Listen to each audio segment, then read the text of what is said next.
your MP's CDF info and tell them how this fund has impacted you.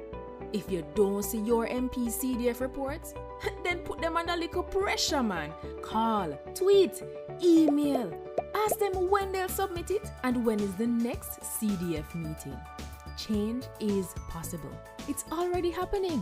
What we need is you. A message from the Jamaica Accountability Meter Portal, funded by the European Union and the Inter-American Development Bank in partnership with the Private Sector Organization of Jamaica.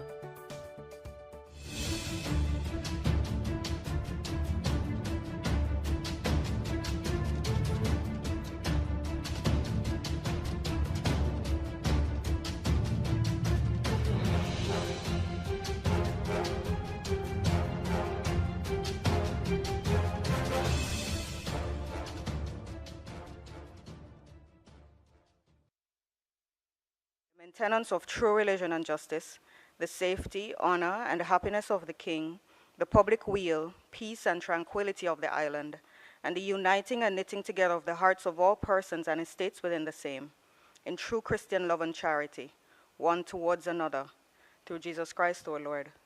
Amen.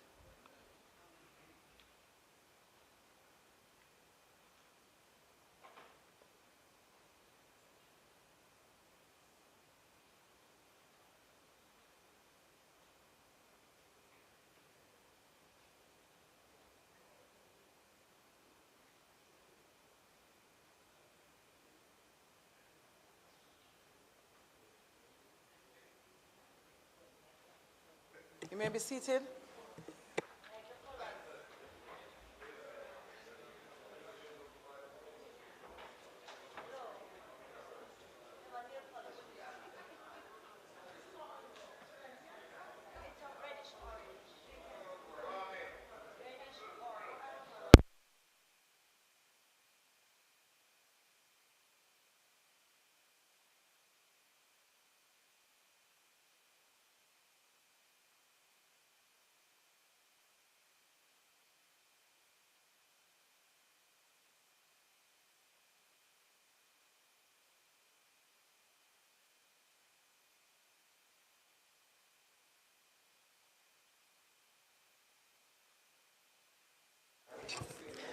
This Honorable House now resumes its sitting. It is always a great honor and pleasure to welcome you all to the sitting of the Honorable House of Representatives for today, this Tuesday, April 1st, 2025. I would like to extend a special welcome to all those who are joining us online via the various social media platforms, PBCJ live stream, as well as those who are watching in the gallery. Let me make special welcome Ms. Tiffany Stewart, our new Senior Legislative Counsel to the Parliament. Ms. Stewart, welcome to the Houses.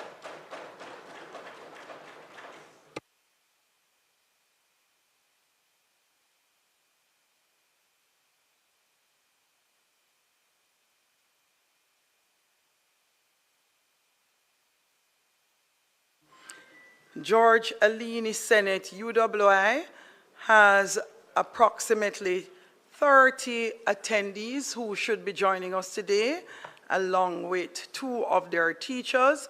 Let's make them welcome.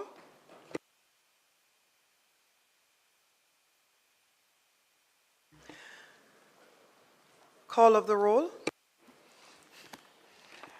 Mr. Clark, Mr. Bartlett, Dr. Holness, Dr. Chang, Mrs. Williams, Ms. Grange, Mr. Mackenzie, Mr. Chuck, Mr. Vaz, Dr. Tufton, Mrs. Malawu Fort, Mr. Green, Mr. Charles Jr., Mr. Matthew Samuda, Mr. Morgan, Mrs. Cuthbert Flynn, Mr. Main, Mr. Davis, Mr. Terry Long, Mr. Hutchinson, Mr. Witter, Dr. Dunn, Mr. Brown, Mr. Brown, oh, Dr. Brownberg, Dr. Charles, Mr. Chin, Mr. Cousins, Ms. Crawford, Ms. Daly, Mrs. Dalrymple Philibert, Ms. Davis, Mr. Goulding, Mr. Graham, Dr. Guy, Ms. Hamilton, Ms. Hannah, Mr. Enriquez, Mr. Henry, Mr. Hilton, Mr. Lawrence, Ms. Lee, Mr. Miller, Mr. Montague, Ms. Morrison, Mrs. Nita Garvey, Mr. Paulwell, Mr. Phillips, Dr. Phillips, Mr. Robertson, Mr. Robinson, Mr. Carl Samuda, Mr. Shaw, Mr. Siblis, Mr. Slowly, Mr. Smith, Mrs. Vaz, Mr. Warmington, Dr. Wheatley, Mr. Williams, Mr. Wilson, and Mr. Wright. Thank you, Madam Speaker. House Leader. Madam Speaker, Member Warmington. Madam Speaker, I would like, on behalf of members of this Honorable House, to join you in welcoming to the staff of this Honorable House, indeed both Houses of Parliament, Ms. Tiffany Stewart, as our Senior Legislative Counsel. She does come to us with a wealth of experience, having served in the judicial spaces in other areas, and she confided in me that she feels particularly happy to transit to this area of judicial activities so that she could add to the development of legislation and more so the strengthening of the democratic tradition of our country. I'd like also to welcome the members in the gallery from, I think it's the University of Technology, and to hope that they will enjoy today's sitting and learn as much as is possible, and to be able, University of the West Indies, yes, I should have known better, having passed through those portals myself. We want to welcome you. Madam Speaker, it is intended today to have a number of statements by ministers and to pursue the items on the agenda in order thereafter. May it please you, Madam Speaker. Thank you, House Leader. First statement by Minister, the Minister of Finance and the Public Service. Please make her welcome.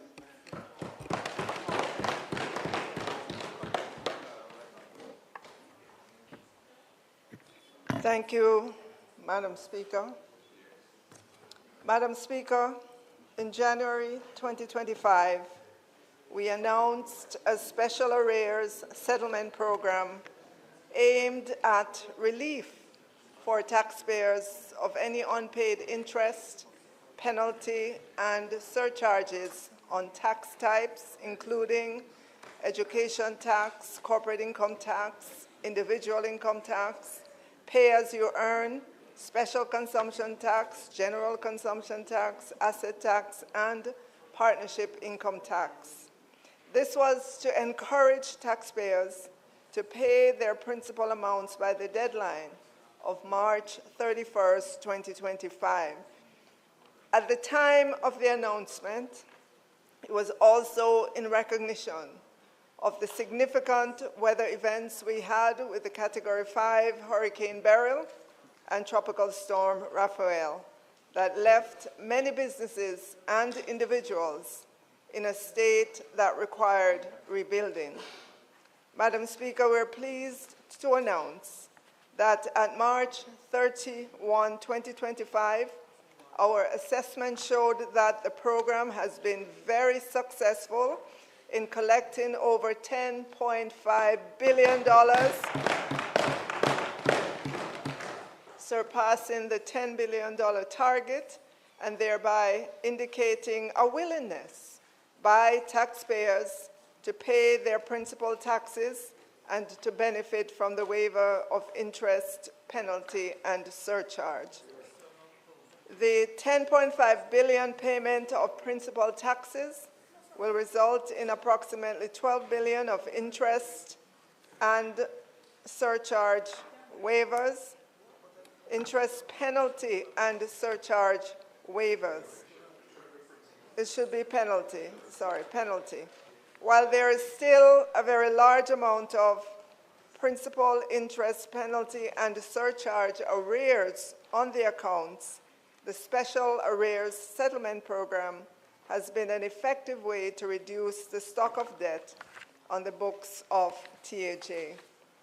Since the program, Madam Speaker, over 615 million in interest, penalty, and surcharge has been removed from the system and represent just a fraction of the amount to be removed based on principal payments.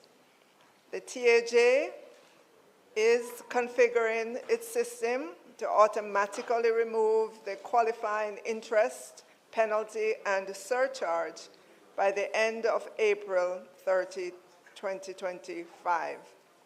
This is to say to taxpayers that they may still see the interest, penalty, and surcharge on their accounts, but know that the TAJ is working assiduously such that by the end of April 2025, all the accounts will be updated. Madam Speaker, the TAJ records show that compliance officers made over 30,000 contacts or intervention with taxpayers owing over 43 billion in principal taxes with associated interest, penalty, and surcharge of $49 billion. Of that, 90% of these taxpayers has expressed an interest to pay off their principal taxes. However, many taxpayers with very large principal balances have found it difficult to source the necessary funding to pay the principal taxes in the limited time given under the Special Arrears Settlement Program. As a result, Madam Speaker, I am pleased to announce that the program is being extended to May 31, 2025, to allow additional taxpayers to benefit. The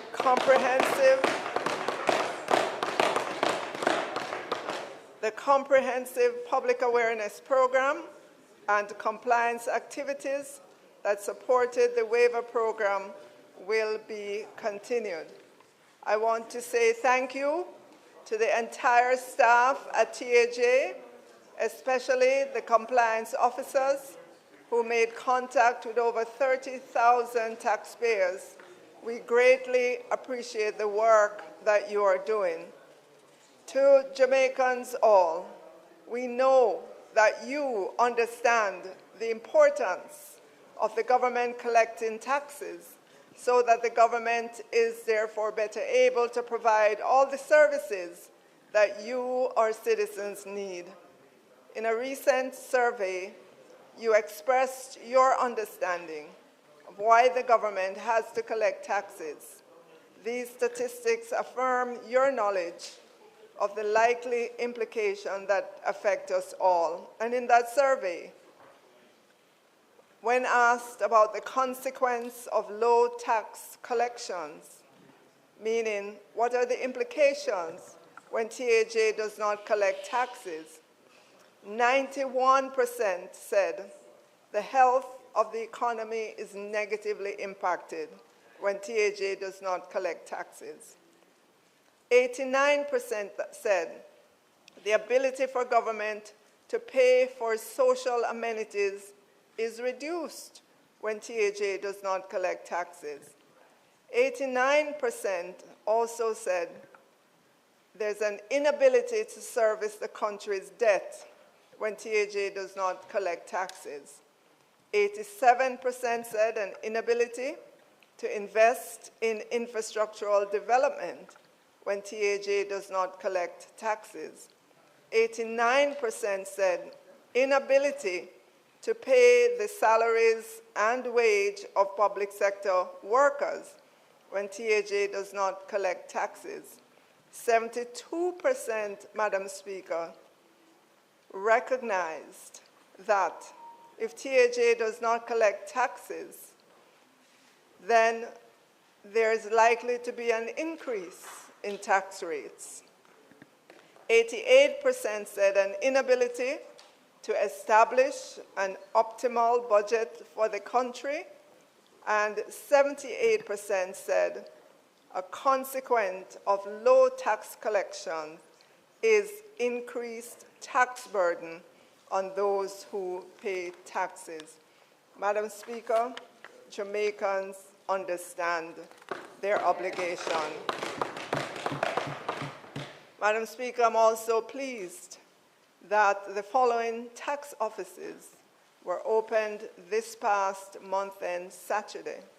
They were Portmore, St. Andrew at Constant Spring, Montego Bay, Mandeville, and St. Anne's Bay. These locations saw large numbers of taxpayers engaging in a variety of services, and we look forward to having more open for this April month-end Saturday. But you do know, Madam Speaker, we are working with TAJ to ensure that across Jamaica, at least one tax office is open on a Saturday in each parish, and they inform me that they are just working out the logistics of that in terms of the HR component. Madam Speaker, in closing, I remind members of this Honorable House that this government remains committed to fostering fiscal responsibility while at the same time is steadfast in providing fair and reasonable avenues for individuals and businesses to regularize their obligations. The Special Arrears Settlement Program has already provided much-needed relief, and this extension will ensure that more Jamaicans can benefit. I encourage all eligible persons and businesses, Madam Speaker, to take full advantage of this extended opportunity. Thank you, Madam Speaker.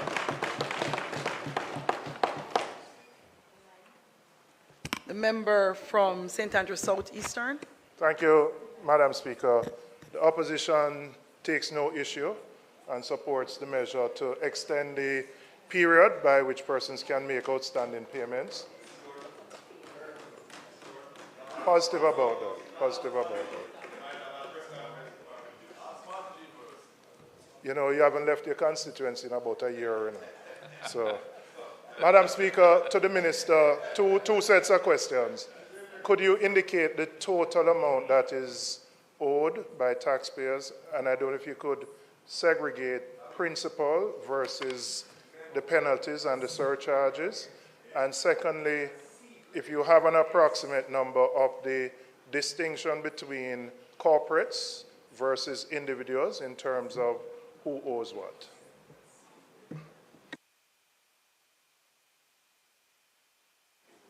Madam Speaker, I don't have the exact amount owed by taxpayers, but I know it's a significant amount.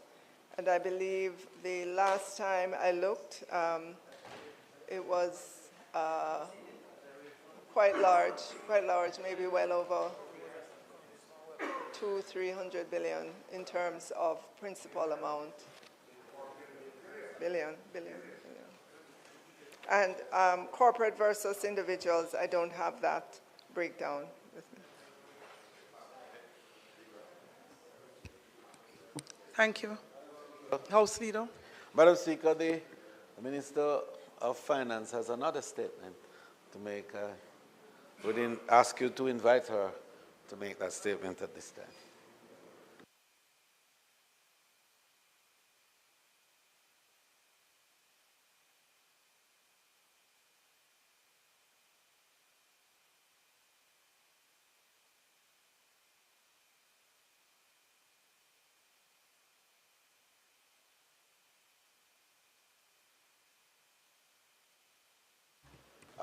The statement by minister segment will be recommitted at a later point in the agenda.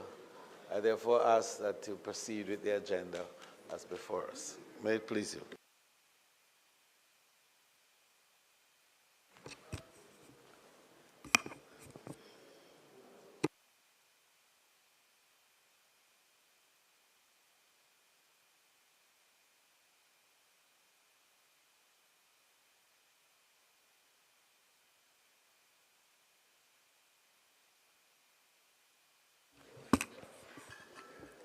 Announcements, Clerk.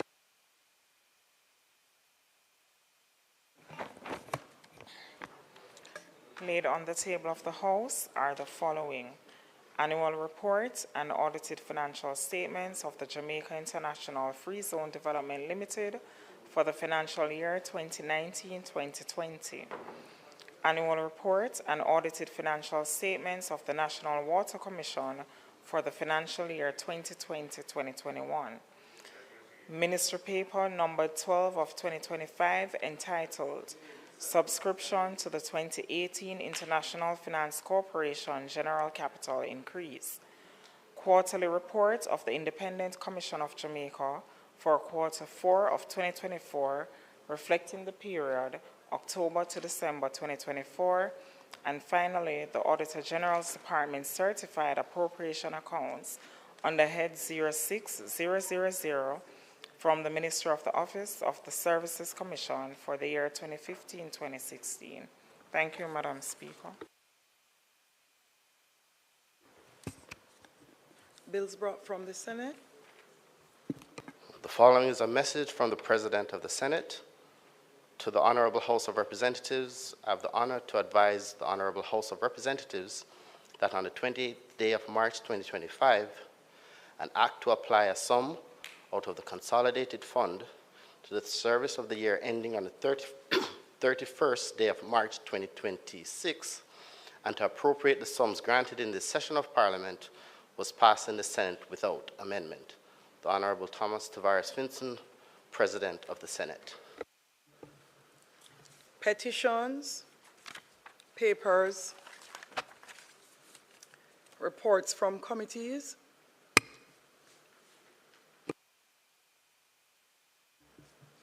Notice of motions given orally, questions and answers to questions, motions that may be made at the commencement of public business requiring notice, motions relating to the sitting of the House, motions for leave to introduce bills, presentation of bills without leave of the House first obtained, public business. House Leader.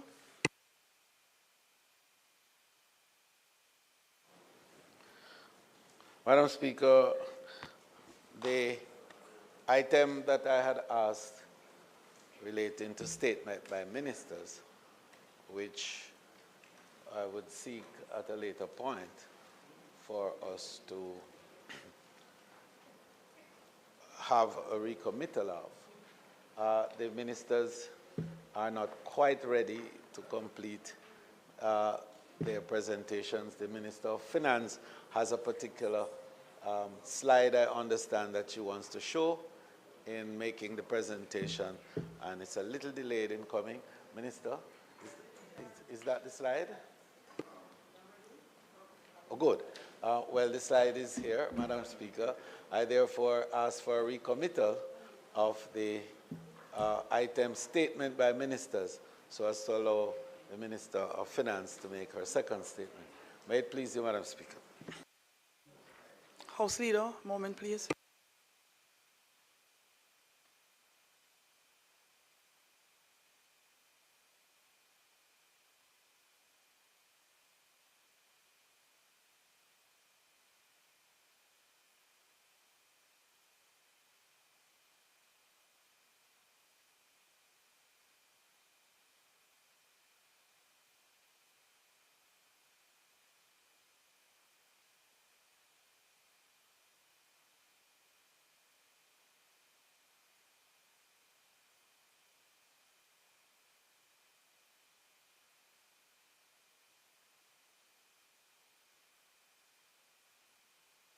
Madam Speaker, I take note of your guidance in relation to seeking leave of the House to allow for a matter in relation to the Ethics Committee to be dealt with, notwithstanding it not being on the standing orders for today.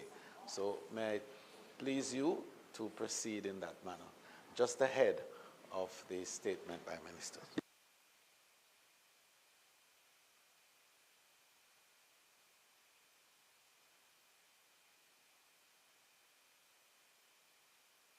The question is that the Ethics Committee be allowed to meet while the sitting of the House is in session to facilitate this report from that committee coming to the Parliament within a necessary time frame to meet the requirements for a member seated in the Parliament. Those in favor? Those against? The ayes have it. Thank you, members. Minister of Finance. Thank you, Madam Speaker.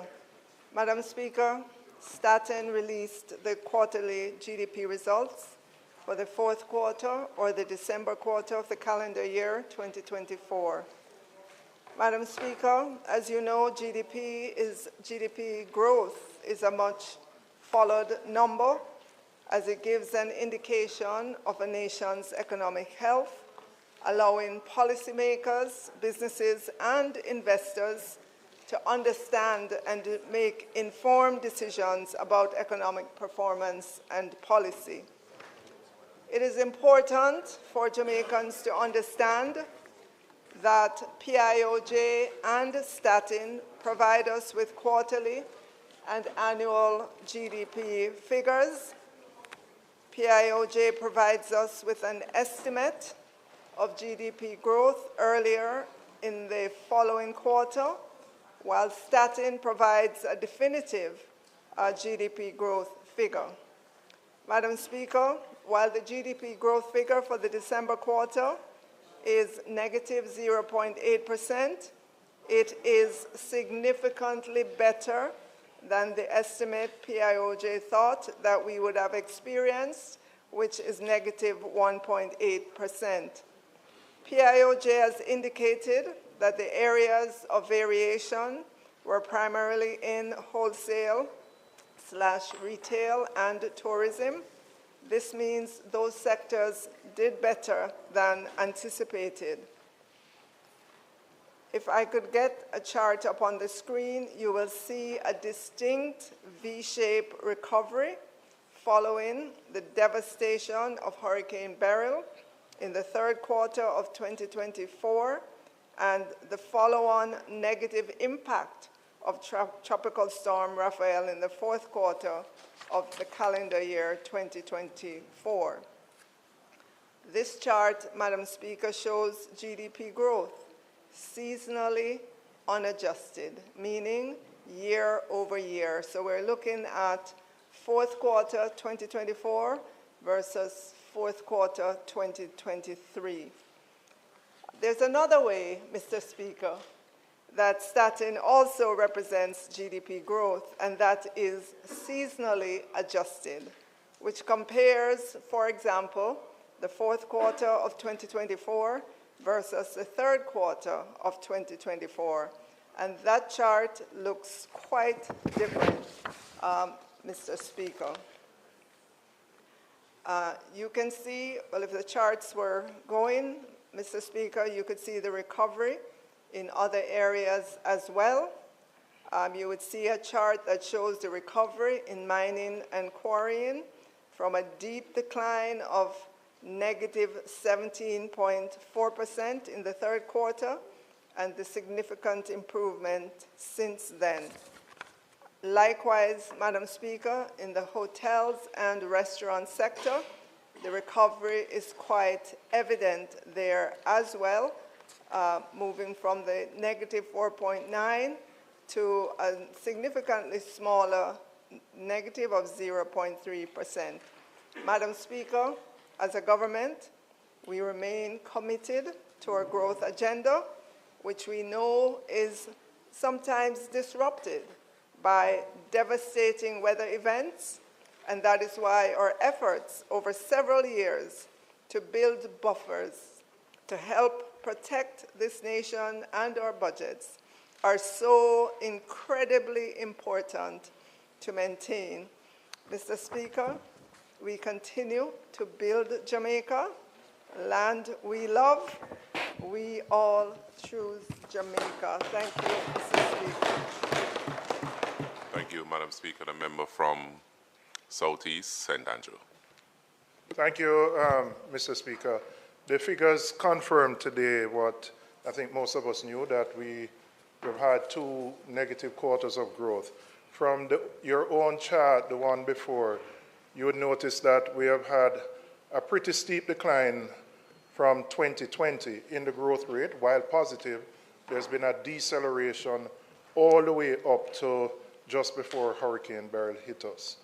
The question I have for you, Minister, while I know you would not have official data at this stage, I know you would have some preliminary data about Q1, which would have finished yesterday.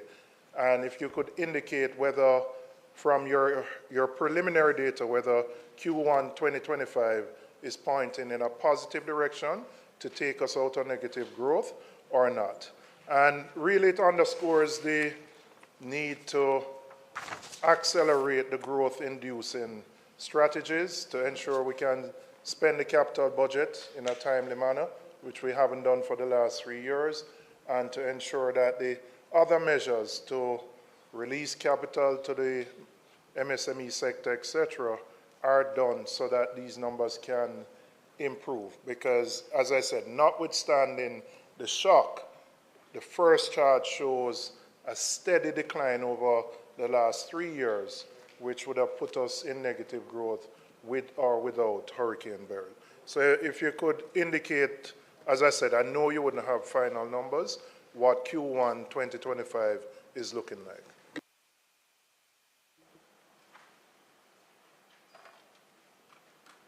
Minister.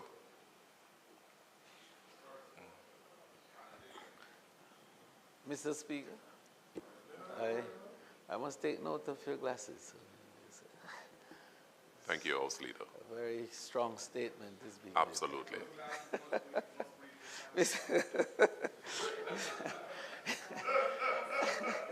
Mr. Speaker, I now invite you to ask the...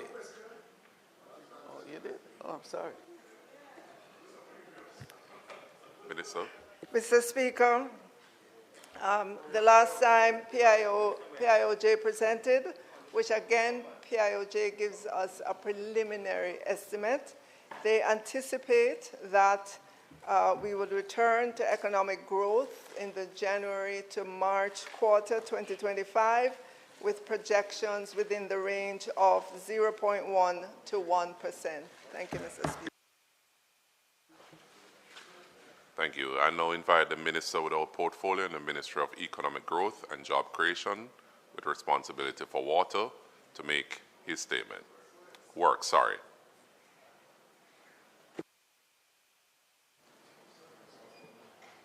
Thank you very much, Mr. Speaker.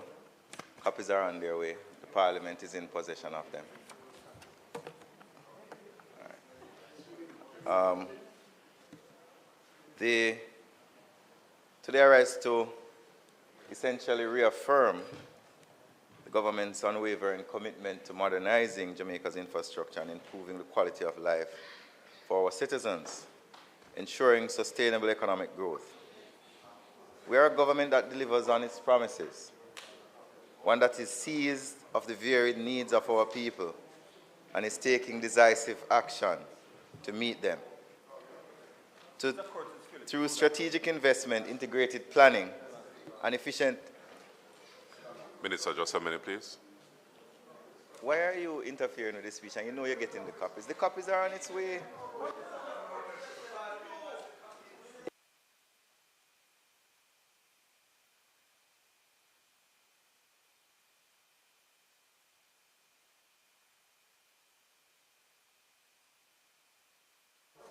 Minister, continue, please.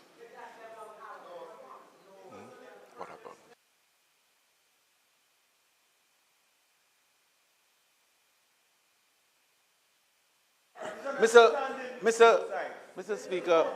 No, Mr. Speaker. Member, please.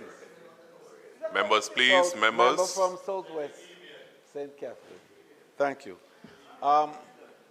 Mr. Speaker, we appreciate that there is indeed a standing practice, and we adhere to this practice. So we were about to ask for a slight recess to allow for the printed statement to reach. But it is here, and therefore we can now ask the member to resume his statement. May it please.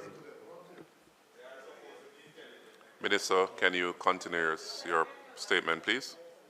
You know, I was going to not. I brought 2 speeches today. Members, please. Members. House Leader, I brought 2 speeches today. Members. They look like they want me to read the second one. I'll continue with the first one because it's the beginning of the financial year. I want to start by giving an update to the House on the SPARK program. The shared prosperity through accelerated improvement to our road network SPARK project represents a bold step forward in our national development agenda. With a $45 billion contract awarded, work commenced last December, and we have already issued 3 work orders covering 126 roads in 63 constituencies. Today, I will announce an additional 42 roads, which will be included in Work Order 4.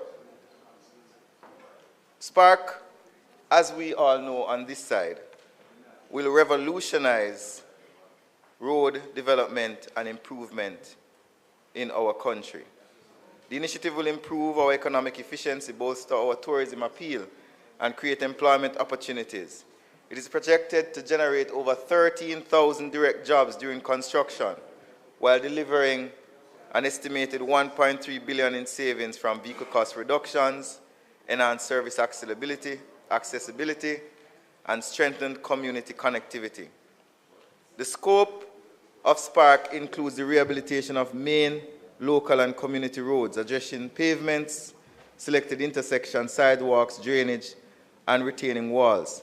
The project integrates water infrastructure upgrades, also includes fiber optic ducting to support broadband activity. A crucial element of the program is a $5 billion investment in water pipeline upgrades, synchronized with roadworks to minimize disruptions. I'll now announce to the House Work Order 4. We would have had Work Order 1, 2, and 3. I would have announced Work Order 1 previously. I thought it appropriate to announce Work Order 4. Let me explain the context of Work Order 4. When we did the consultations, immediately after the consultations, the National Works Agency would have begun to scope a lot of the roads that were announced in the consultations. A couple weeks ago, I reached out to members of Parliament, asking them if they could advise, based on consultations, what are the 2 priority roads they have. Many members of Parliament would have responded to us and given us those 2 roads. Sadly, because a lot of the roads were scoped already, and we needed to start the project as we had already signed the contract, the government had to start with the roads that we scoped. Many colleagues on this side did not get their priority roads in the beginning. I never got my priority roads, and many other colleagues did not get it. What we decided to do, if you would listen, you would hear, is in Work Order 4 to ensure that as much of the priority roads that were chosen by colleagues from both sides are included in Work Order 4.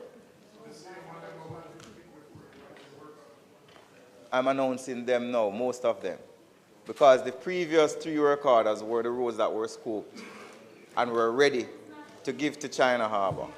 So what we have done is we have ensured that the priority ones that you chose are now in work order form. So if you would listen, Kingston Central, Waganet Crescent, McWhitney Street, if that's the proper pronunciation. Yes, McWhitney. Kingston Western, Upper Church Street, Greenwich Street, St. Andrew Western, Longfellow Avenue, West Bay Farm Road. Those are the two that you had asked for, remember?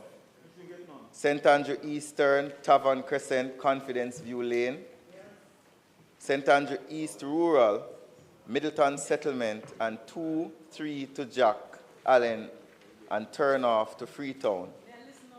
St. Andrew Southern, Opposition Leader, you had raised concerns. Collie Smith Drive, Lincoln Crescent. Those are the two that you had asked for. St. Catherine South, Western, Water Lane, Bushy Park. St. Catherine East Central, Power Avenue, and Dover Avenue, Daisy Close, and Queens Avenue. Now let me explain why St. Catherine, and I don't see the member here, why he has gotten 4 roads. Orlando, Member Terrella. Let me explain. So,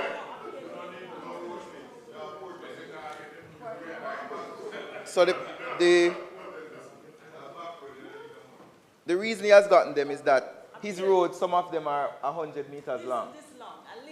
So it wouldn't have made sense to go into a community, a housing scheme, and do a 100-meter road, and then right around the corner is another 100-meter road, and you leave it and come back.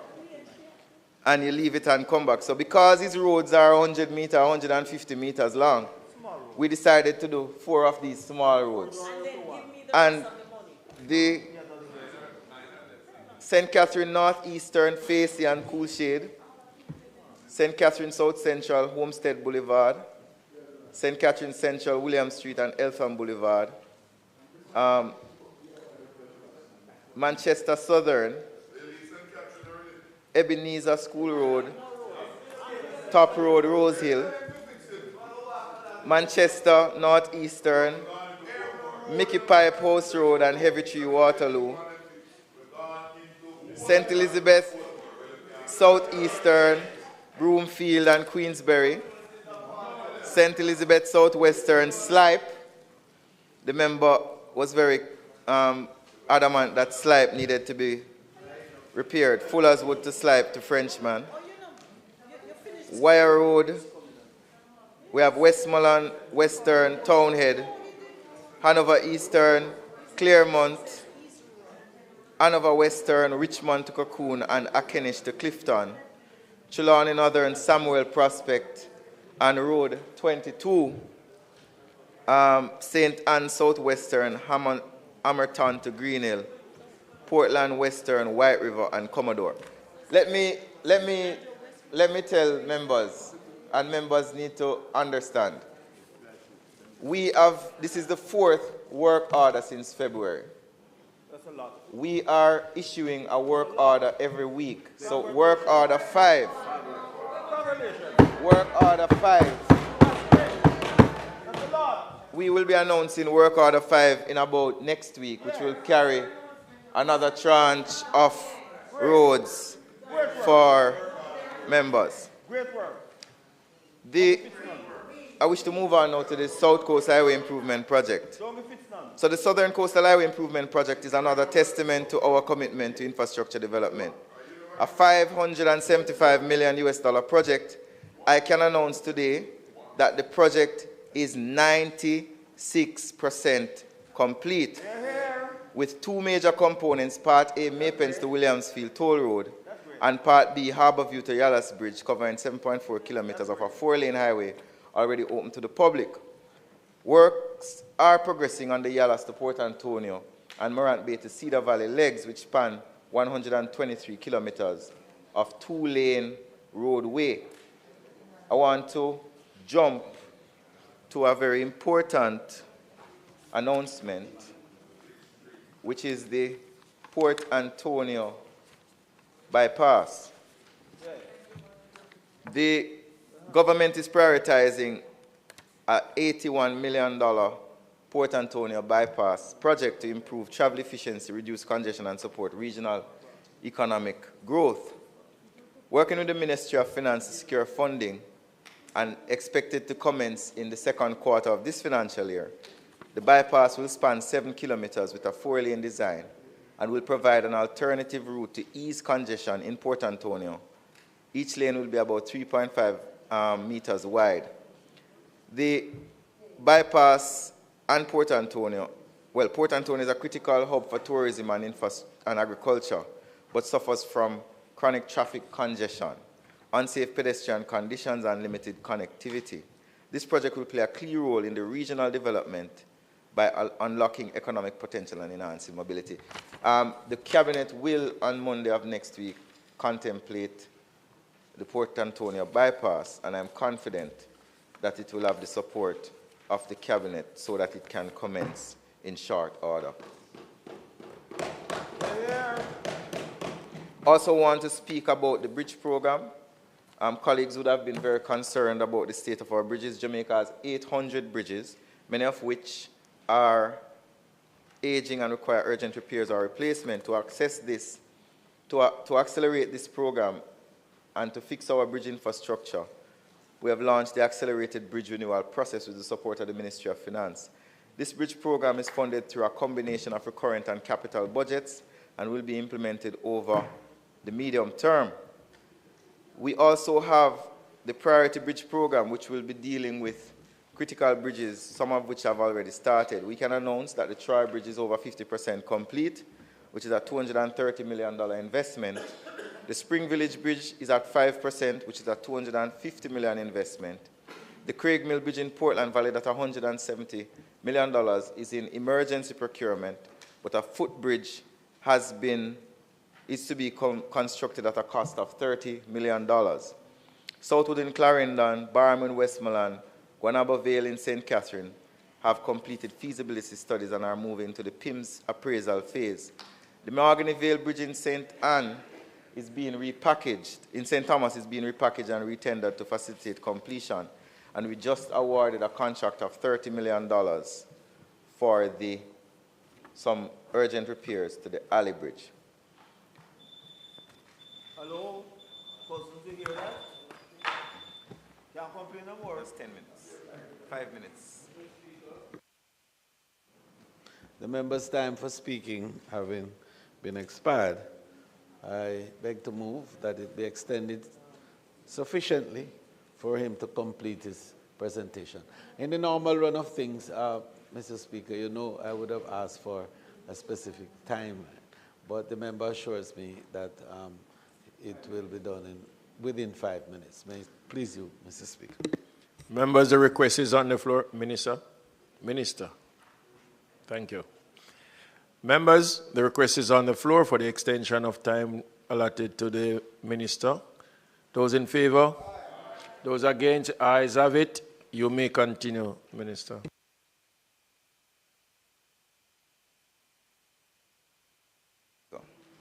Thank you, Mr. Speaker. I won't be long. The Reach Road Repair Program and the $2 billion Reach Emergency Island-wide Main Road Patching Program actively address deteriorating road conditions caused by severe weather events, including Hurricane Beryl and Tropical Storm Raphael. The Emergency Patching Program is 80% complete, while the broader $3 billion repair initiative is progressing steadily, with phase 1 of the constituency-based program from between September last year to December at 72% complete. And both phases, phase 1 and phase 2 of the constituency-based aspect, will be completed by June 2025. Madam Speaker, I know a lot of colleagues are interested, but as a background, the Prime Minister would have announced the $2 billion Reach Emergency Program last year. It was not a patching program strictly, but including milling and paving and minor drain works. The program significantly relieved motorists and other road users and rehabilitated several of our main roads. We spent more on road work, Mr. Speaker, we spent more on road work last year than we have ever spent in the history, the independent history of our country. And I heard a lot of statements, colleagues, over the last several weeks about road works. And I just want to read to you some of the allocations that have been made to roads over the last, let's say, 13 years. In 2014-2015, the estimated allocation to the National Works Agency for emergency road repairs, river training, gullies, bridge development, maintenance of secondary roads, traffic management, and island-wide disaster mitigation was $202 million. Eventually, they ended up selling million. Let me do it again. The estimates of expenditure tabled in the Parliament gave the National Works Agency in 2014-15 $200 million. They eventually spent $562 million. In 2015-16, the estimates of expenditure tabled in this House for the categories I listed, emergency repairs, river training, gullies, and so on, was $523 million. They eventually spent, well, that's what they spent, $523 million. In the revised estimates of 2016-2017, there was a spending of $2 billion. So compare 2016-2017, 2015-16, 2014-2015, and compare ours 2016-2017 of $2 billion. But that's not it alone. Our expenditure, remember, we're coming from 2014 where only $500 million was spent. No, literally spent. In 2014-15, only $562 million was spent on roads in Jamaica. Compared to 2017-2018, where this Andrew Holness administration spent $3.8 billion on roads. And in 2018-2019, we spent $5.3 billion on roads. In 2021, Minister Williams, under COVID, we had to go down to $4.5 billion, and in 2021-2022, we went to 4.8. But when we revised the estimates in 2021-2022, we spent $7.1 billion on roads. 2022-2023, revised estimates, $6.2 billion. Minister, 2023-2024, $7 billion was spent on roads by this administration. And here's the thing, 2024, because we are at the beginning of the financial year, 2024, 2025, $8.785 billion has been spent on roads in Jamaica. But, Mr. Speaker, this is the largest expenditure that has ever been spent on roads infrastructure in Jamaica. Never before, no other government has invested as much in our road infrastructure. So, to continue or to start another year of record expenditure on our infrastructure in Jamaica, we're starting, Madam Speaker, Mr. Speaker, we're we started in 2016. We're starting with 1.5. So for this financial year, as part of the quarterly patching program, we're allocating $1.5 billion to road infrastructure for quarterly patching. Remember, there are 4 quarters in a year, you know.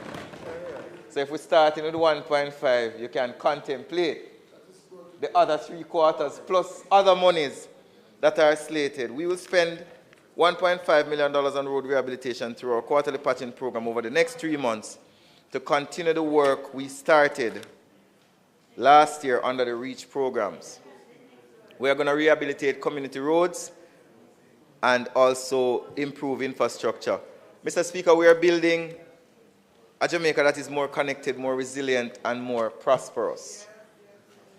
Our investment in roads, bridges, water supply, sewage, fiber optics, drainage, intersection improvements, traffic signals, sidewalks, street light signage, and road markings reflect a holistic approach to national development. As we move forward, we remain steadfast in our commitment to delivering on infrastructure works that serve the needs of every Jamaican. Let us build a future that is strong. And before I leave, I want to just run through some of the projects that we're doing. Grange Lane, $925 million, 90% complete. Brayton to Helsha Main Road, contract awarded $2.4 billion. Right? Arthur Wint, Tom Redcom Drive, PIM studies submitted to the Ministry of Finance, $3.5 billion. East Kings House Road to Lady Musgrave, our studies have been completed, $4 billion. New entry to Portmore, studies have been completed, $4 billion. Sandy Gully Bridge, Kenhill Drive, studies completed, $500 million. Troy Bridge in Tulani, 50% complete. Spring Village Bridge, 5% complete. Craig Mill Bridge at procurement to start within this quarter. Southwood Clarendon, soon to begin. Barham Westmoreland, soon to begin. Gun Harbor Vale, soon to begin. Mahogany Vale in St. Thomas, to be restarted because the road up by Garden Town collapsed. We have almost finished the $2 billion REACH emergency patching program. We have finished the $1.5 billion island-wide post-burial patching program, while the works designated to constituencies of over $1.2 billion under the normal REACH will be completed by June this year. Mr. Speaker, together let us build a future that is strong and sustainable and filled with opportunities for our people. Thank you very much. Thank you. After standing finance. Mr. Speaker, I do anticipate that my colleagues on this side will have many questions to raise, but in relation to the presentation by the Minister, I have noted the progress update. And the first thing that struck me, Mr. Speaker, is the fact that under the SPARK program, we are seeing a total of 168 roads, adding that last 42 to be started. And I do have a question as to the capacity. China Harbour is the main contractor. Perhaps the Minister could explain to us what is there in terms of subcontracting. But certainly, we have never seen capital projects being undertaken at this pace. So I want to be assured, and I'm sure the country would want to be assured, that there's a capacity for doing this. And I'll just explain to you one of the reasons. In my own constituency, under the REACH program, I was told that the contractor could not acquire enough asphalt to complete the patching works. So I would like to understand, in relation to this 168 roads, whether or not there's capacity in terms of the work, the role of the contractor, subcontracting, but also the materials that would be necessary for such works to be completed. I will ask for your road. Minister, you have spoken about the Southern Coast Highway project, and you have mentioned that it is now 96% complete.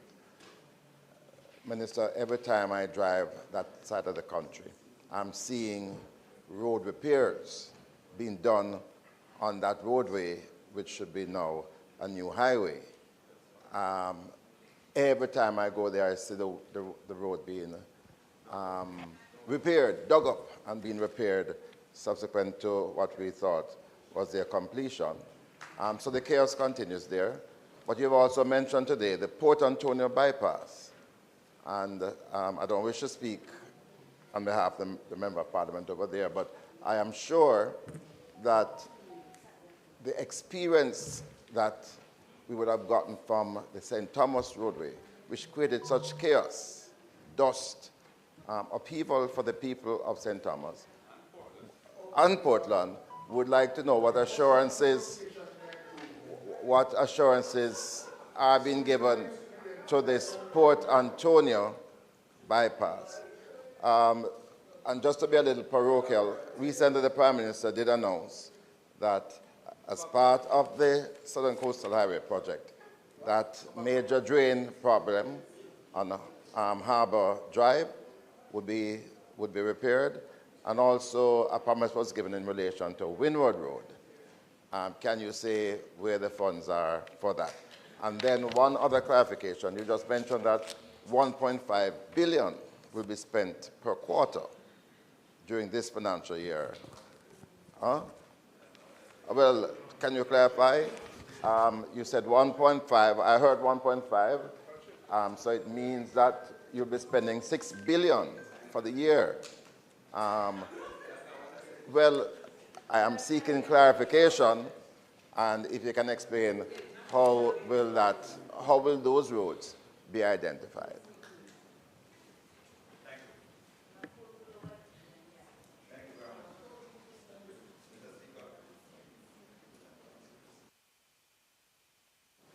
Thank you very much, Mr. Speaker. So there's no asphalt shortage in Jamaica.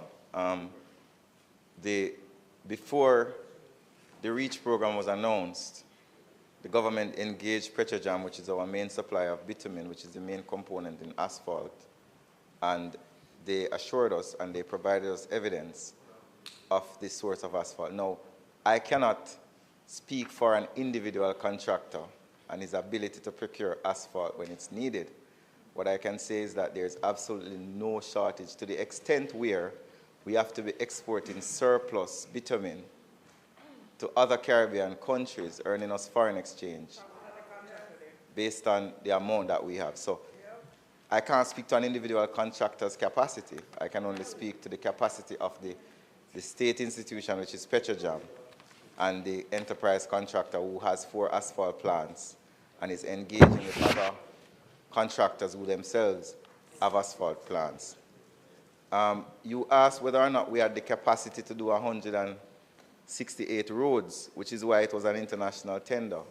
It was an international tender because we needed a contractor who had the capacity to do a massive capital project within a short space of time.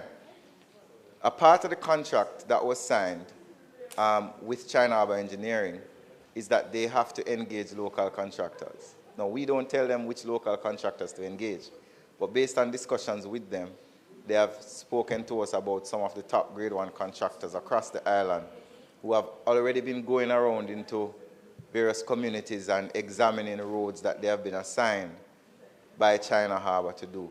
So we have no challenge there. In my discussions with them, they'll be renting equipment from local contractors. They'll be using facilities belonging to local contractors. So what you will see is not a situation where they take everything, but where they have to, because of the scale of the project, it is 4 packages stretched across the entire island. We plan this year to probably go to 250 roads in this financial year, or by the end of this calendar year. We're already at 168, and we have about another 80 to go before April, May. So we're confident that they have the capacity. Your question regarding the South Coast Highway Improvement Project, do remember that as a part of the project, there is a thing called a defects liability period, which stretches for 2 years. That 2-year defects liability period has not kicked in yet. The roads, for the most part, that are under the South Coast Highway Improvement Project are still under the care and control of the contractor. So up until they hand over the roads, any defect, any flaw, any pipe burst, anything that is dug up, they have to repair it. And when they hand over the roads in about May, June, then there's a 2-year period where if there's any flaw that occurs because of their inaction or action, then they have to repair it as well. Also remember that the South Coast Highway Improvement was a brownfield project, meaning the government was attempting to rehabilitate 100 and odd kilometers of roads while people were still driving on it, while people were living on it, while people were conducting their business on it. We were replacing pipes and connecting people with pipes on a massive scale while people were using the pipes.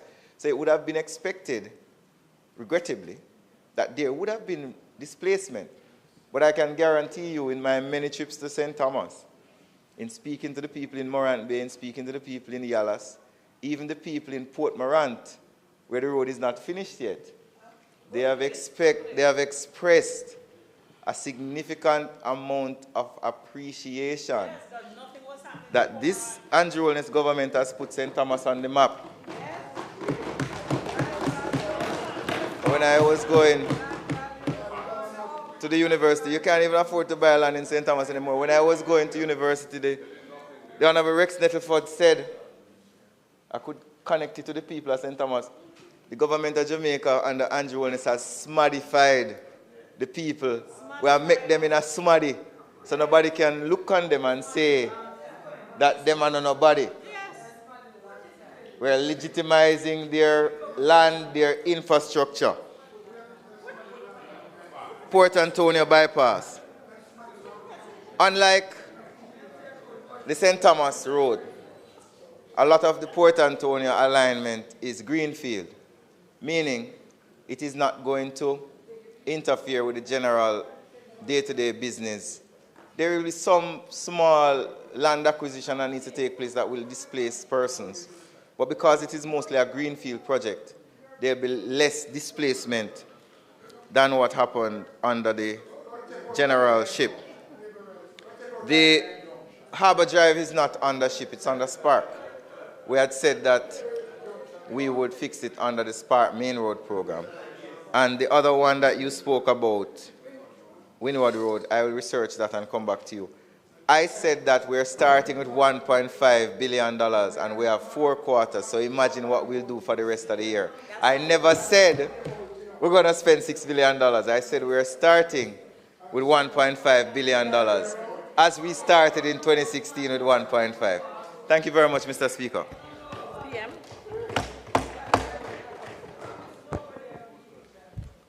Mr. Speaker, thank you. Minister, yes, you are correct that the 2 priority roads, the 2 roads mentioned, yes, listed here are priority roads. But as you know, this should have been included in work. It should have been the first road, as the Honorable Prime Minister announced. But I was told then that we had a piping problem. Am I to assume now in this announcement that that has been resolved and that him just announced, so you don't have to tell me, that has been renounced? And so,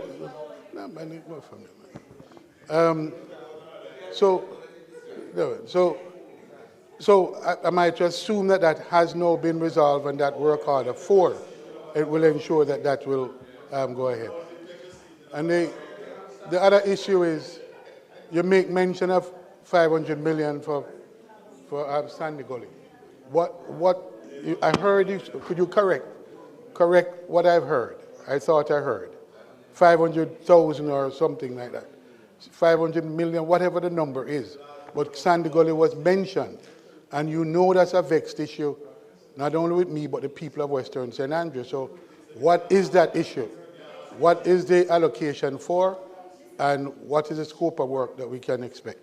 Yeah? Those are the 2 questions. Amazing. Don't bother getting that. James. Mr. Speaker. Thank you very much. Minister Mike.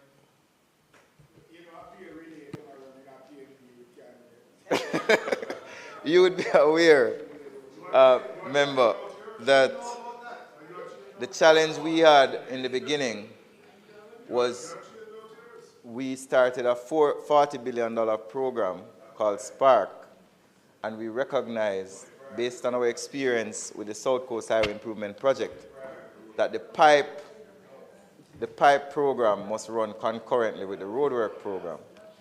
The challenge with your constituency is that every single road that was chosen in the consultation required pipes. So while we could have found roads in other constituencies to start with that didn't require pipes, you are aware that a special dispensation had to be made so that you could get the first two roads.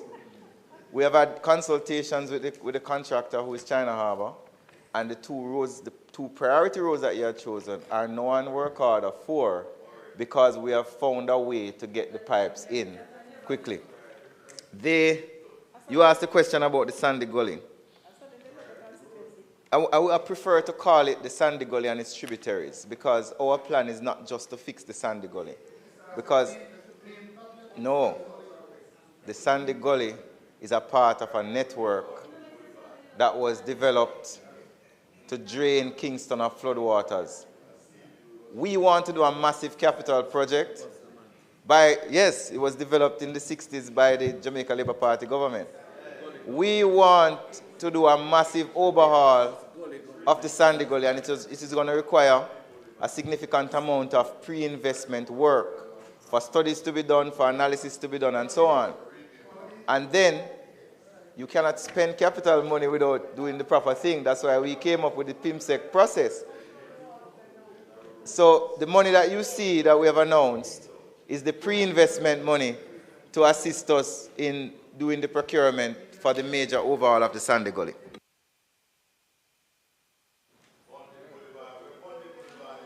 Thank you, Mr. Speaker. Mr. Speaker, through you. Minister, the Spark program, I'm one of those where the priority roads that your office called and asked me to identify remain untouched. And I find it ironic, Minister, that you mentioned about 4 roads in Newland, which is adjacent to the community, that my priority road is in Nagohead, is being done under package 4 because of the proximity of the 4 roads there. And the ones that I have identified remain untouched. And I'm going back. And what other one there? The other program, the REACH program. Minister, it is appalling. The member sitting beside you lives along one of those roads. Yeah, man. The member beside you, who is very loud about our road not being repaired by you.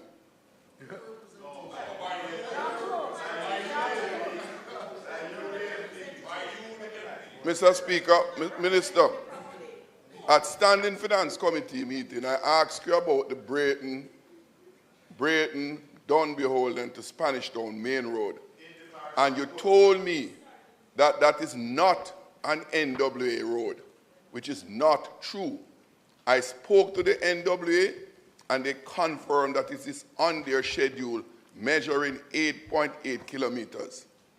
They have started to dig up some of the holes on it, and they left it there for over 3 weeks now.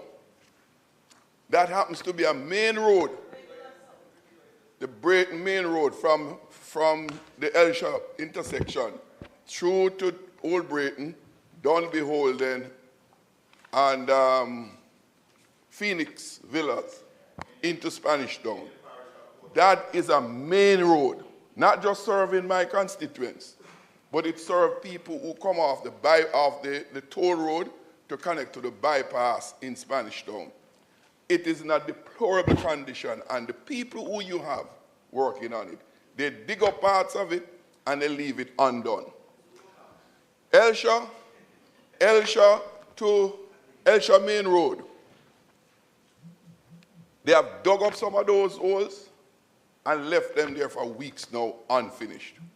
The only roads that have been patched under the REACH program that I have submitted are those adjoining East Central St. Catherine, which is a JLP Member of Parliament. None of the roads in my constituency, none of them that I've submitted, including those major roads, one of them that borders with East Central, that's patched out from I-95 along the Bernard Lodge Main Road into Spanish Town, where that Member of Parliament has no residence at the top part of it before Caribbean Estate. Right? Now I'm complaining because I call the officer and I'm not getting any response. You're not returning my call there, so I have to speak to you here. Right? Mr. Speaker, on the Bernard Lodge Main Road, that borders East Central and South, that portion in Lakes Pen and Lime Tree, where that Member of Parliament has no interest, is deplorable and untouched. I border with it. Quarry Hill on the other side, the one I want to cut off, is on the other side. It is left undone. Mr. Speaker, I am speaking about the deliberate political victimization in the road repair in Portmore. If you look at this,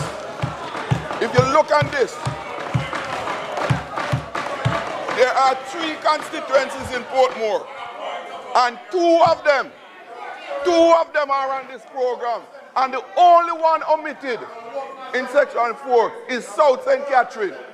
I have left to believe that it's deliberate and not coincidental. So I want to know, Mr. Speaker, when my priority road submitted on the Spark, which, coincidentally, that area is predominantly JLP, but we want it for the first time, the last local government election. That's why they don't want to go back there. So I want you to tell me when my priority roads are going to fix. I'm going there with you next. I would like some answer for those questions, Mr. Speaker. Members, before Minister, you may sit. Members.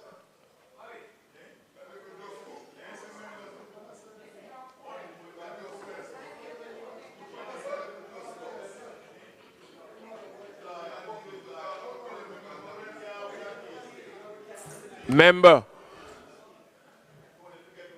Now that I have your attention, I'm asking that the minister has made his presentation and we are required to ask questions, not to make a second or a follow-up presentation. All right?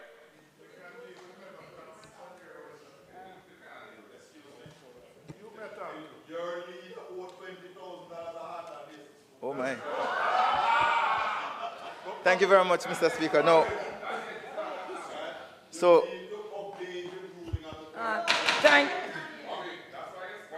thank you, Mr. Speaker. Members. So the first point I want to make to the members' assertion is that every MP has been allocated between... Will the member from St. Mary Western, please allow the minister to make his presentation, answer to the questions that are asked.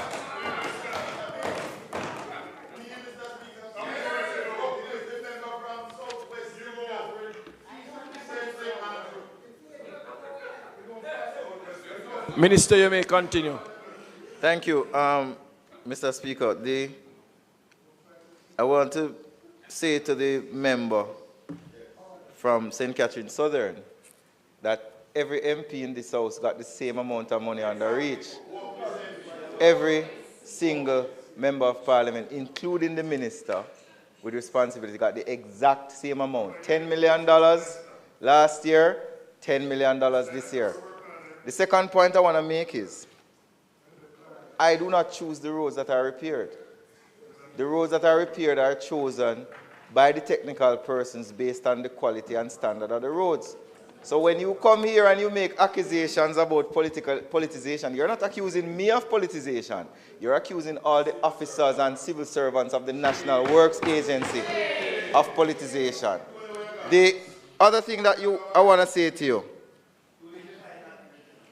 and I don't even,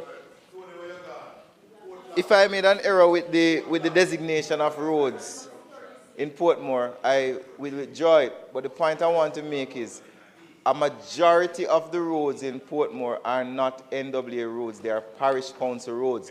And a majority of the complaints I get about roads in Portmore are not NWA roads, they are parish council roads. So I would want you to encourage your Portmore municipality to assist us. Assist the National Works Agency. We have spent hundreds of millions in Portmore. Assist us in fixing some of the roads in Portmore. Thank you very much. You're raising a point of order? Let's hear the point of order. Mr. Speaker, the minister, in his statement, implied that the road in question to be repaired on the Reach and Spark, not belonging to NWA.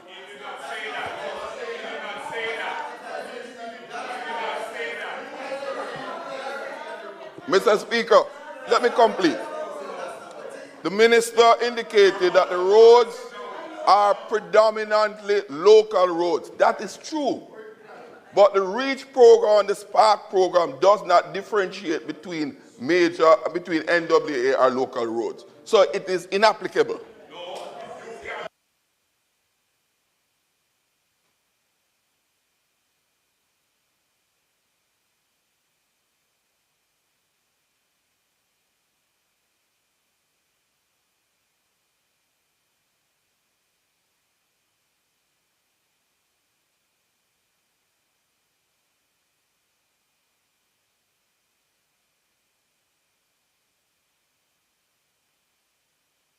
Oh, look here.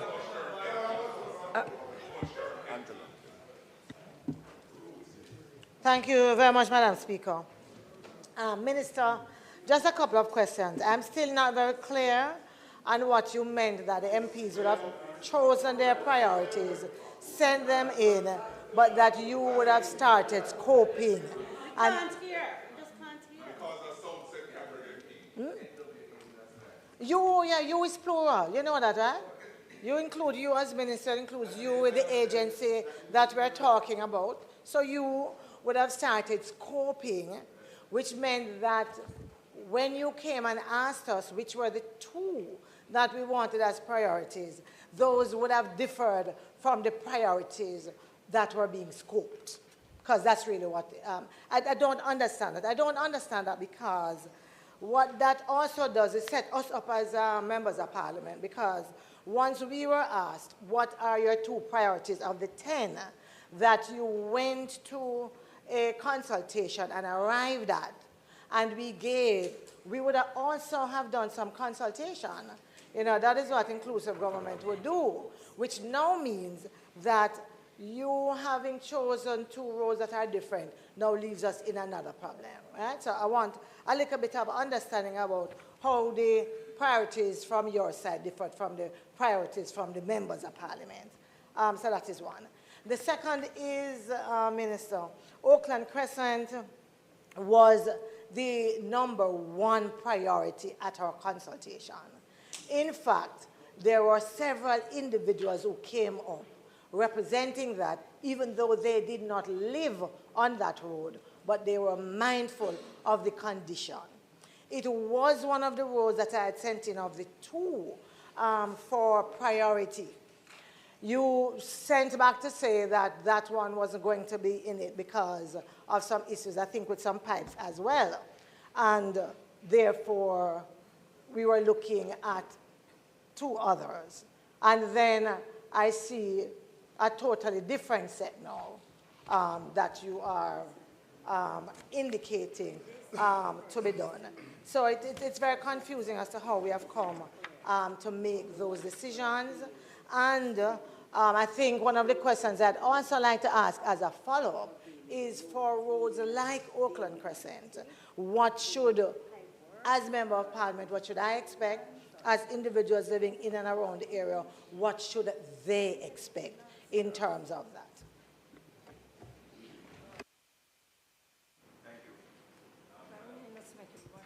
Minister, do you want to take the questions from the last 2 members?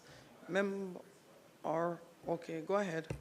So you would have recommended Oakland Crescent and Freeman Lane. I want to just make it clear to members of the public who are listening to not be confused. We are choosing roads from the 10 roads that were submitted from the consultation by members of Parliament. So it's not a case where the National Works Agency has chosen 2 roads separate from the 10. So the 10 roads are actually the 10 priority roads in your constituency that you chose. The second point I want to make is that this is not a political program. The minister does not have any impact on which roads are chosen and when. These are purely technical decisions made by the consultants. I never said you said that, you know. Yes.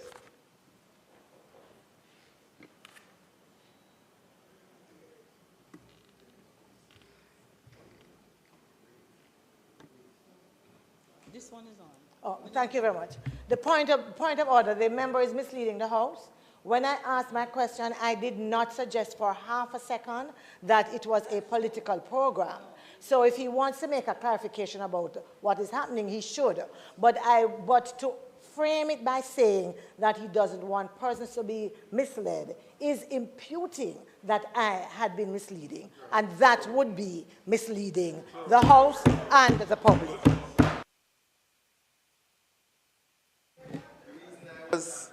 The reason I was caused to make the clarification is that in your initial statement, you said you, and you said the plural you, which means you said I, a politician who is the minister, would have an impact onto the 2 roads that were chosen, which were not your priority roads. So I must make the public aware. It is my obligation to make the public aware that I, as the minister, had 0 impact into whichever roads were chosen. What caused the roads to be chosen, which were not your priority roads, is the fact that we needed to get the contractor running immediately. When we finished the consultation, which we did 63 across the island, we had started scoping even before priority roads were determined. So we said to the contractor, go with these until we get the priorities, which were the 2. We, the NWA. Right? Just to answer your question on that, I don't know what you're going to say to the Oakland residents other than to say to them that we have several work orders coming up and that their road will be on it probably in the 5th or 6th work order, which is coming within this month. Thank you very much. Thank you very much, Madam Speaker. Minister, I would believe that almost all of us on this side have similar problems.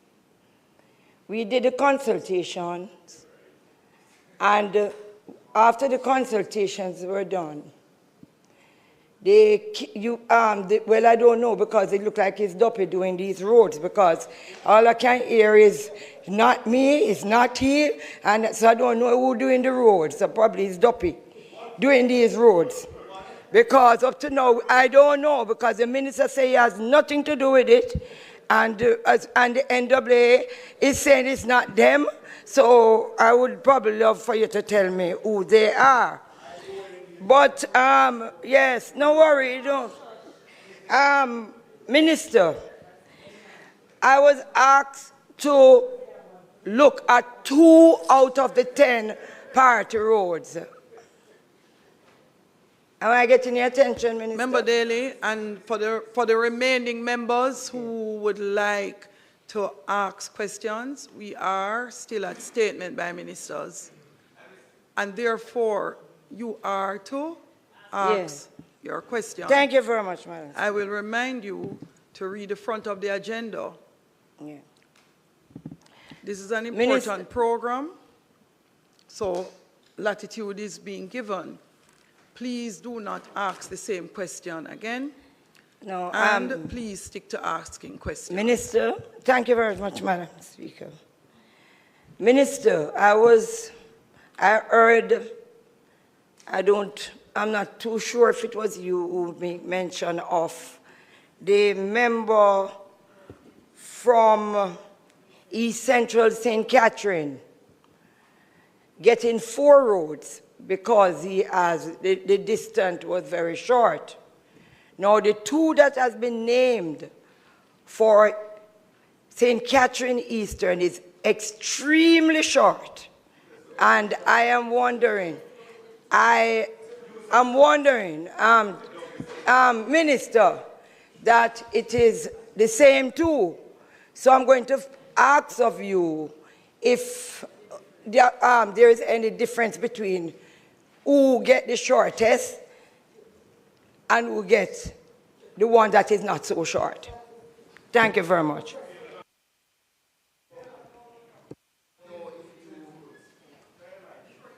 Minister, we are going to have to figure this out because every time the sequence of mics will go through all the persons waiting to ask you a question.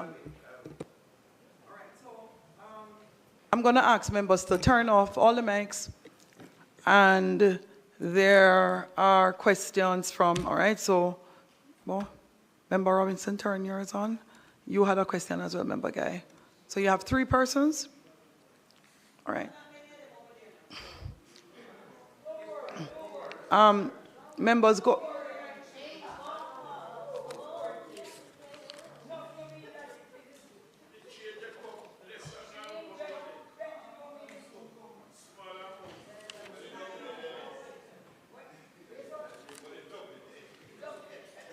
Nita Garvey's name is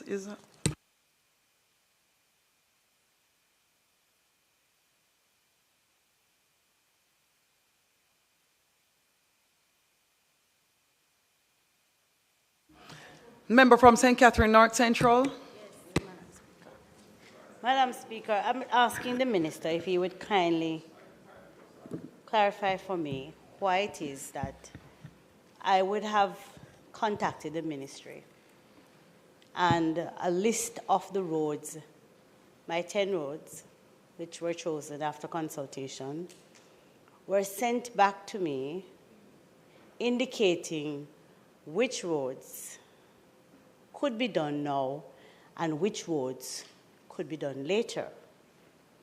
I then chose 2 from the list of available roads which could be done now and responded forthwith. I went further to have someone accompany the person who was sent to do the estimates on the road, to scope the roads. I also know that the last road to be scoped, which was the one scoped less than a month ago, when the others were scoped maybe 3 months before, was the one that you now place as my priority. I'd like to ask, how is it that we have arrived at these 2 roads? I have no difficulty. All of them are important to me. That's not the point. But I believe it's completely disingenuous, Minister, to suggest that this is how you arrived at the roads, when I know for sure when they were scoped. I also know the ones which were clearly defined to me from your office as to what was available to be done now and what would have to be done at a later time. Kindly let me understand so I can explain to the people I serve. No, Minister, remember, next question is the member from St. Andrews Southeast, and then Minister, after that, we will have the question from St. Mary's Central, and then I believe that's the list of questions for you, Minister, after which you may proceed. Madam Speaker, I'm seeking clarity too. After my 10 roads were submitted, I was asked for 2 priority ones, which were confirmed in writing by the Ministry of Economic Growth and Job Creation. It was actually in work order number 2. I was asked to identify liaison officers, etc.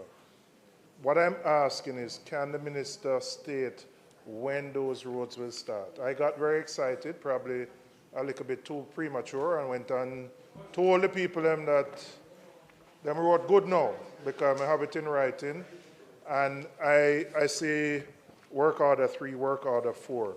But at the end of the day, I want to be in a position to say to my constituents definitively, whether it is in April, May, or June, when can they expect the works to start? And to be honest, after the presentation today, I don't know. I really don't know what to tell the person. So I just want to know, from the 2 roads that are in work order number 2, can there be a specific time frame that can be given as to when those roads will start? Thank you, member.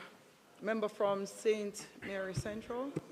Thank you very much, Madam Speaker. Minister, you indicated when the member from St. Andrew Western was querying about the roads that there were challenges with his road as it relates to water mains. I have a similar problem in one of the 2 roads that have been recommended as priority roads. Question is China Harbour now in a position to be able to respond to the needs of the water mains, having regard to the fact that that is what hindered that first program in Western St. Andrew? Will other roads, especially mine, which is the Killancally one that I speak specifically of, suffer from the same fate?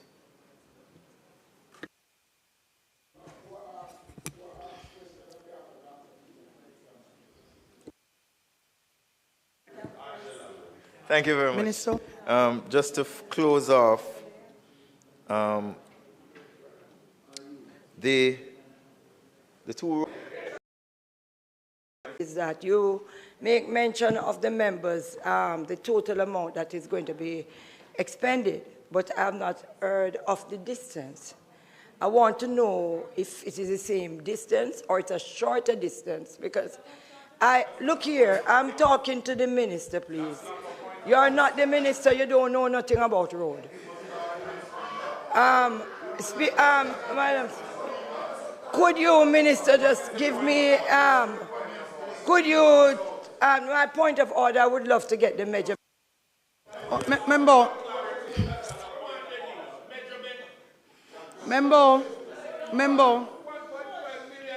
Member, please be gracious and kind to your colleagues.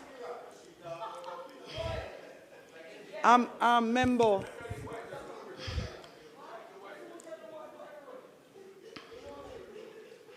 Minister, go ahead. Thank you, Madam Speaker. Well, to assure you, member, the 4 roads in the parish of Portmore, cumulatively, are significantly shorter than the 2 roads in your constituency.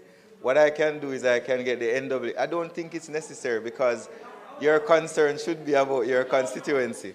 As it relates to the other member from St. Catherine, the fact is that the technical team, when they engaged you, they told you about the roads that were scoped and the roads that were not scoped. Your priority roads, based on what I have here, West Prospect and Springvale were not scoped at the time that you gave your priority roads. The 4 roads that were scoped were different from the ones that you said were your priority roads. So I do not understand. I will speak to the National Works Agency to find out when those works would start. we are very far advanced with the pipe procurement, but what we have decided to do is to see locally where we can procure as many pipes as possible to assist yourself and the member from St. Andrew with the pipes. You don't care about the member from St. Andrew. You're such a good colleague. Thank you very much, Madam Speaker. Thank you very much, Minister. Members, we have 3 items that we will need to recommit. House Leader. So, Madam Speaker, I beg to move for the recommitment of the items announcements, reports of committee, and notices of motions given orally.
Announcements.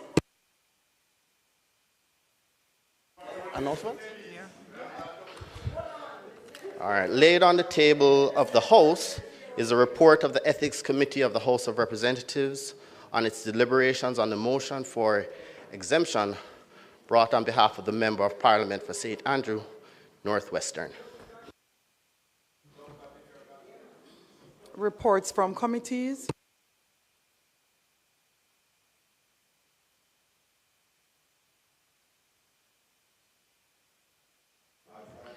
Madam Speaker, on behalf of the Chairman of the Ethics Committee of the House of Representatives, I beg to lay on the table of the House a copy of the report of the Ethics Committee of the House of Representatives on the exemption motion brought on behalf of the member from St. Andrew, Northwestern.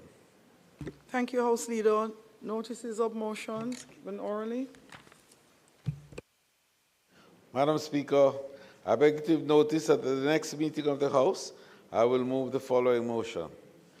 Be it resolved that the report of the Ethics Committee of the House of Parliament of Representatives on the exemption motion brought on behalf of the member from St. Andrew Northwestern, which was laid on the table of the House of Representatives on the first day of April 2025, be approved. Madam Speaker, I beg to give further notice that at a later stage today, I will move for the suspension of the standing orders to enable me to take this motion. Thank you, House Leader. Public business. Madam Speaker, I now move for the suspension of the standing orders to enable me to take the motion, notice of which I gave earlier. Thank you, House Leader. The question is that the standing orders be suspended to enable the member to take the motion, notice of which he gave earlier. Those in favor? Those against? The ayes have it, House Leader. Madam Speaker, this is a routine measure, and it's usually met with full approval by the House, as the Ethics Committee is the guiding committee of the House with regards to the actions and activities of its members. So, against that background, Madam Speaker, I now move for the motion, notice of which I gave earlier, to be approved.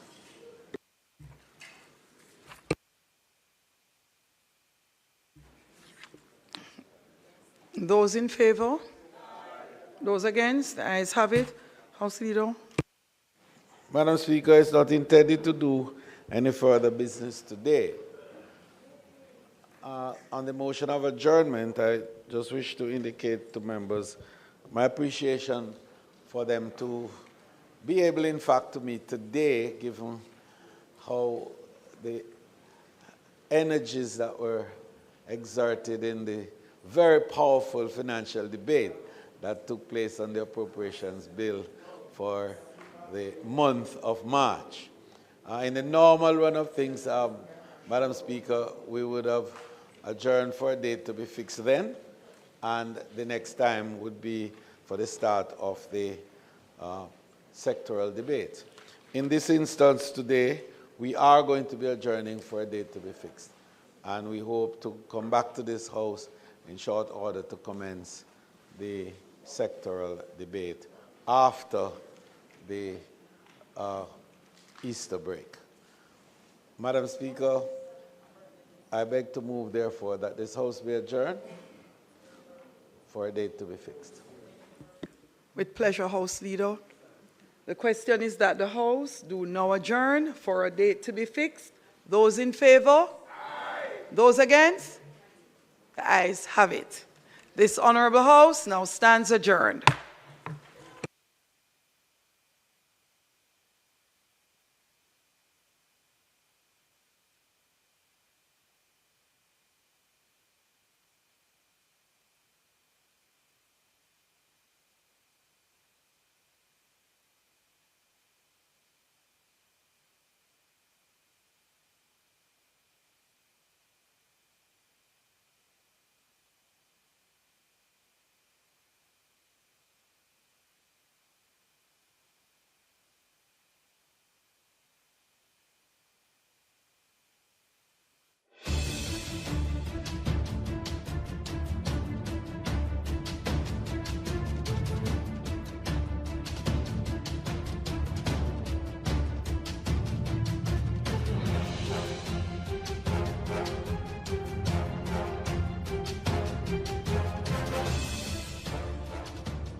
Against corruption, changing the world and the way we function. The youths united against corruption, changing the world and the way we function. You remember the youth, them are with future leaders, policy creators, decision makers. As if them are not just the cornerstone, but a crucial part to a better tomorrow. United against corruption, changing the world and the way we function. The youths united against corruption. A message from the Integrity Commission.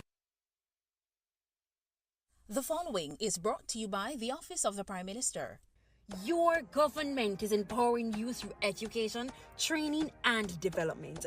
That is why we have removed all fees for every Jamaican accessing training through the Heart NSTA Trust. So, whatever you desire training in, food and hospitality,